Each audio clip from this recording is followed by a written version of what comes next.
Ndugu zangu katika imani, ala tulahidhuna kaifa tansalikhu shuhuru wal a'wam, hivi amkai mkazinduka na kujua ya kwamba jinsi miezi inavyokwenda mbio na miaka inavyokwenda mbio.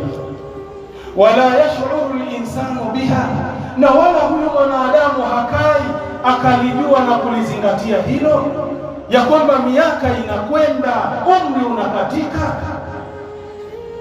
Al-a'yadu tamur, idi ambazo kwamba zinazokuja kwenye maisha yetu zinaingia na kutoka.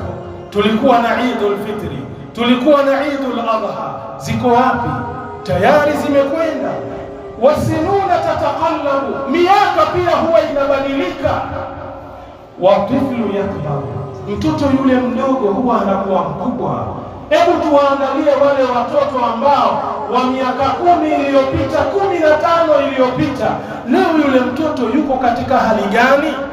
Yuko katika umri gani? Mwili wake uko katika hali gani? Washabu ya shikhu, lakini pia kijana huwa anakuwa mzee.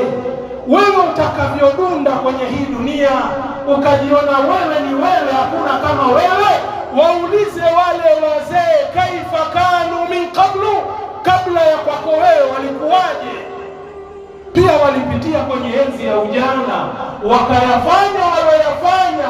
Leo wamezeeka, wamerudi misikitini, wanajuta. Leo ujana wao wangeutumia kwenye mambo ya kheri. Leo wewe hupati ibra na mauidha kwa kupitia uzee wa baba yako, wa babu yako, unakaa bado unaendeleza kumuasi Allah jalla fi'ala. Wal insanu yamdi, mwanadamu naye anakwenda.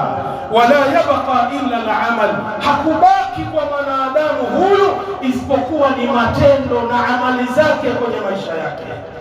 Qala jalla wa ala fi kitabi, Allah amesema kwenye kitabu chake, yauma yatadhakkaru al-insanu ma sa'a.